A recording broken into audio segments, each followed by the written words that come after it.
Dear students, good morning all of you. आप सभी का एक बार फिर से सर्वोदय पब्लिक स्कूल की ऑनलाइन क्लासेस में स्वागत है।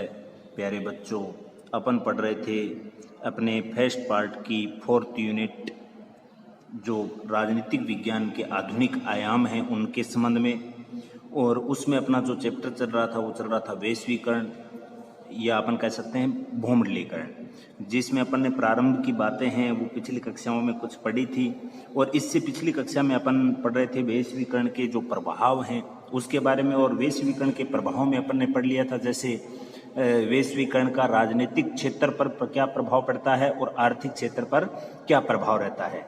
आज अपन देखेंगे उसी से आगे कि वैश्वीकरण के जो सांस्कृतिक प्रभाव हैं उसके संबंध में।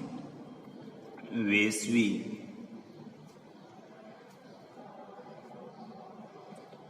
के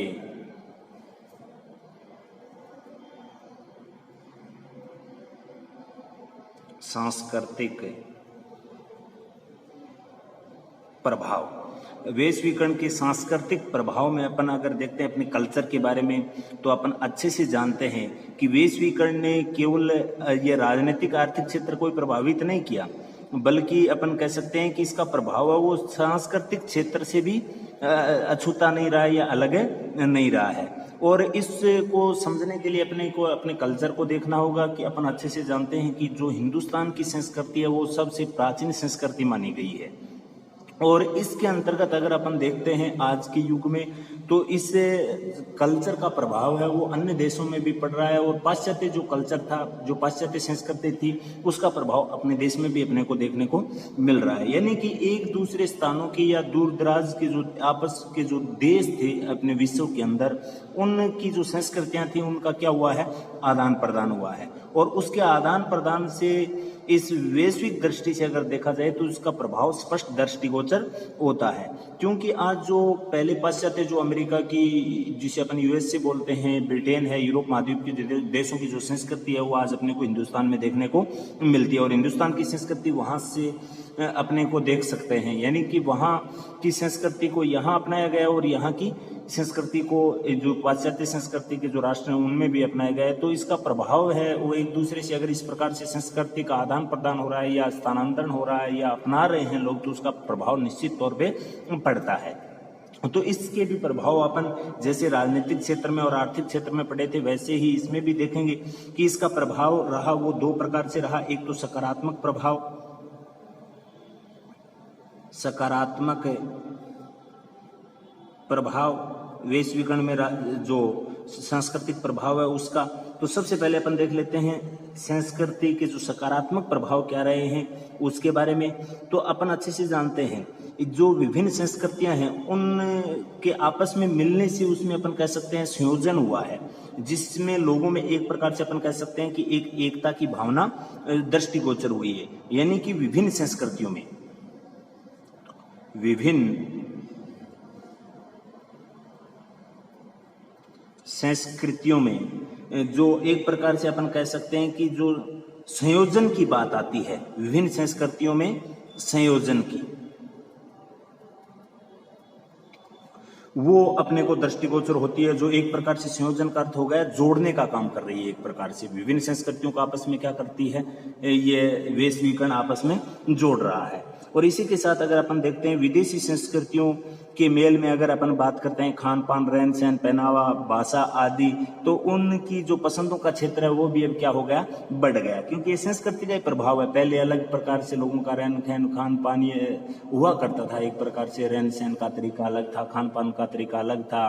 तो एक प्रकार से जो अच्छी संस्कृति थी, समृद्धशाली राष्ट्रों की जो संस्कृति थी, उसमें जो पिछड़े हुए राष्ट्र थे उन लोगों ने भी अपनाने का एक प्रकार से काम किया है। तो इसका ये एक प्रकार से सकारात्मक प्रभाव आया है। जैसे जो समृद्धशाली जातियां थी वो अच्छे से रहती थी, तो आज पिछड़ी हुई जातियां भी उनका अनुकरण करने लगी। वैसे ही जो समृद्धशाली संस्कृति थी उनका अनुकरण है अनेक देशों ने किया है, जिससे ये खान पान, रहन सहन, पहनावा, भाषा आदि में क्या हुआ है, सुधार हुआ है। जो एक प्रकार से वैश्वीकरण का क्या है, ये सांस्कृतिक क्षेत्र में सकारात्मक प्रभाव है।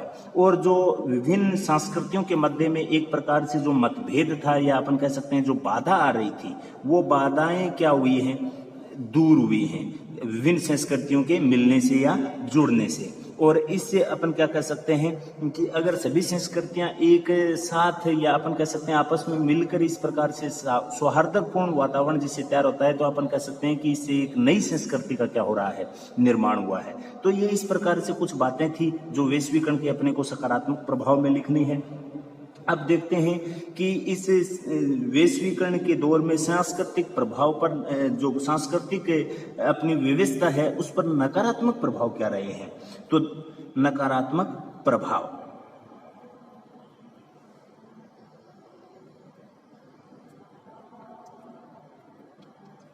नकारात्मक प्रभाव की अगर अपन बात करते हैं तो जो उपभोक्तावाद व खर्च की प्रवृत्ति है वो क्या हुई है, इससे बड़ी है, क्योंकि इसमें देखा देखी बहुत ज्यादा होने लग गई है, जिससे जो संसाधनों का दुरुपयोग हो रहा है एक प्रकार से, और लोगों का जो खर्च है वो भी क्या हो रहा है एक प्रकार से बढ़ रहा है, जिसका कोई मतलब नहीं निकलता है।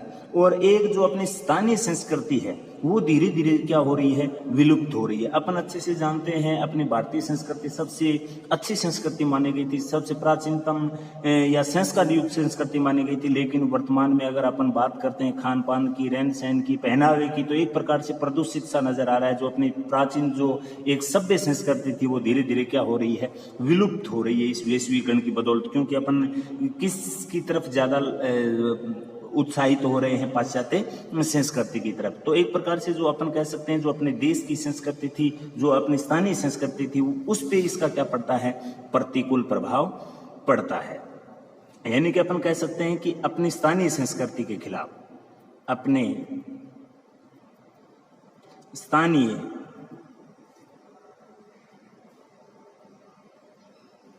संस्कृति के खिलाफ इसका क्या पड़ा है, प्रतिकूल प्रभाव पड़ा है। और अपन देखते हैं तो इसमें एक प्रकार से जो पहनावा में भी एक प्रकार से कोई अच्छी बात अपने को दृष्टिगोचर नहीं हो रही है। आज का पहनावा अपन अच्छे से जानते हैं। और फास्ट फूड की जो संस्कृति है, यानी कि एक प्रकार से जो अल्पाहार की ओर की बात है, वो अपना एक प्राचीन समय में अलग खान पान होता था, और आज की अगर अपन बात करते हैं तो अलग है। लोगों के स्वास्थ्य पे भी उसका प्रतिकूल प्रभाव पड़ा है। तो ये वैश्वीकरण के दौर में सांस्कृतिक क्षेत्र में क्या आए हैं, कुछ नकारात्मक प्रभाव अपने सामने आए हैं। तो इसको भी अपने को क्या रखने हैं, ध्यान में रखने हैं। अब देखते हैं कि ये सांस्कृतिक वैश्वीकरण किस वजह से बढ़ रहा है, उसका माध्यम क्या है, माध्यम या अपन कह सकते हैं साधन क्या है। सांस्कृतिक संस्कृति का जो इस प्रकार से बढ़ना लगातार, उसका माध्यम या साधन क्या है। तो अपन अच्छे से जानते हैं आज के युग में इसका प्रवाह है वो बहुत तेजी से हो रहा है। आज सोशल मीडिया का जमाना है, इंटरनेट, ईमेल के द्वारा, टीवी के द्वारा अपन देख सकते हैं इसका प्रभाव स्पष्ट दृष्टिगोचर होता है। दूर संचार के साधन हैं, विचारों का एक प्रकार से दूर संचार के साधनों के माध्यम से या सोशल मीडिया के माध्यम से किस प्रकार से ये लगातार ये प्रसारित हो रही है। विभिन्न देशों की संस्कृतियां एक दूसरे देशों के अंदर। साथ में अगर अपन बात करते हैं तो डिजिटल क्रांति भी इसका उदाहरण है, क्योंकि आज किसी भी क्षेत्र में किसी भी पहनावे को अगर अपन देखते हैं सोशल मीडिया के माध्यम से और को, तो उसको अपन अपनाने की क्या करते हैं, कोशिश करते हैं, और उसको पुरजोर तरीके से अपने वरीयता के साथ उसको क्या करते हैं, अपनाते हैं, जिससे ये एक प्रकार से सांस्कृतिक जो अपनी संस्कृति का है वो धीरे धीरे क्या हो रहा है, प्रसार हो रहा है। तो ये सोशल मीडिया के माध्यम, यानी कोई भी घटना अमेरिका में होती है तो 10 सेकंड में अपने पास आ जाती है, अपने पास होती है तो जापान में 10 सेकंड में, तो आपस में इस प्रकार से आदान प्रदान है। वो इंटरनेट का आज जमाना है, इंटरनेट के जमाने की वजह से इसका प्रसार है वो सबसे ज्यादा हो रहा है। ये अपने को क्या रखने हैं, ध्यान में रखने। इसके अलावा अगर अपन समाचार पत्रों की बात करते हैं तो ये समाचार पत्र भी महत्वपूर्ण है। विभिन्न जो समाचार चैनल आते हैं, जैसे अपन बीबीसी की बात करते हैं, अल जजीरा की बात करते हैं, या और भी अपन देखते हैं जो अंतर्राष्ट्रीय स्तर के बड़े बड़े चैनल हैं, उनसे भी इन संस्कृतियों का प्रभाव लगातार क्या होता जा रहा है, बढ़ता जा रहा है। तो ये संस्कृति के कुछ प्रभाव थे, ये अपने को क्या रखने हैं, ध्यान में रखने हैं। इसके बाद में अगर अपन बात करते हैं जो वैश्वीकरण और भारत के संबंध में, भारत व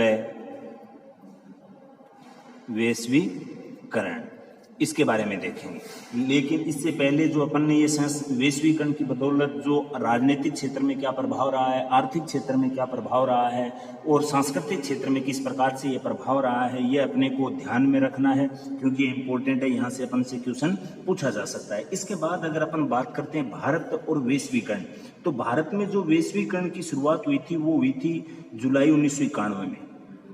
जुलाई 1991 में अपन अच्छे से जानते हैं, जुलाई 1991 के अंदर उस समय के जो तात्कालिक प्रधानमंत्री थे पीवी नरसिम्हा राव, और उस समय जो वित्त मंत्री थे वो थे अपने जो पूर्व प्रधानमंत्री रहे हैं डॉक्टर मनमोहन सिंह। उन्होंने एक प्रकार से अपने देश के अंदर आर्थिक संकट आ गया था, स्थिति बहुत खराब थी, तो उन्होंने उदारीकरण की नीति को अपनाया था पी नरसिम्हा राव ने।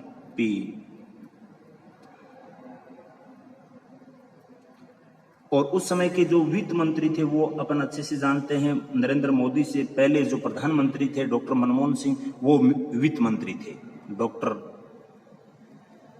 मनमोहन सिंह। और इसने ये अपन अच्छे से जानते हैं, डॉक्टर मनमोहन सिंह एशिया का सबसे बड़ा एक अर्थशास्त्री माना गया है इसको। तो इन्होंने भारत को एक प्रकार से आर्थिक संकट से बाहर निकालने के लिए इन्होंने एक प्रस्ताव रखा था, उदारीकरण की नीति, और इस उदारीकरण की नीति को अपनाया था जिससे वैश्वीकरण को ज़्यादा बढ़ावा मिला था। क्योंकि उस समय जो एक प्रकार से व्यापार पे और पे विभिन्न प्रकार के प्रतिबंध थे जिससे भारत पर प्रतिकूल प्रभाव अपन कह सकते हैं पड़ रहा था, तो उसको दूर करने के जो एक प्रकार से इस प्रकार से अनावश्यक प्रतिबंध थे उनको हटा दिया गया, कुछ हटा नहीं सकते थे, उनको क्या बना दिया गया था, सरल बना दिया गया था। और इस उदारीकरण की नीति से एक प्रकार से मुक्त व्यापार की नीति को अपनाया था ताकि यहाँ बहुराष्ट्रीय जो कंपनियां हैं वो स्थापित हो, और यहाँ स्थापित होने के बाद में ज़्यादा से ज़्यादा लोगों को रोजगार मिले ताकि अपने देश की इकोनॉमिक ग्रोथ है वो। इस नीति के तहत 1991 में आर्थिक नीतियों की घोषणा की थी और 1992-93 में इसमें परिवर्तनीय बनाया था कि इसमें बदलाव भी किए जा सकते हैं। और जो बाहर से जो आयात निर्यात होता था उसको प्रतिबंध मुक्त कर दिया। आयात का अर्थ होता है खरीदना और निर्यात का अर्थ होता है बेचना। जो एक प्रकार से आयात निर्यात की गतिविधि थी उन पे प्रतिबंध थे वो हटा दिए गए थे। कुछ एक जो नहीं हटा सकते थे उसको क्या बना दिया था, सरल बना दिया था।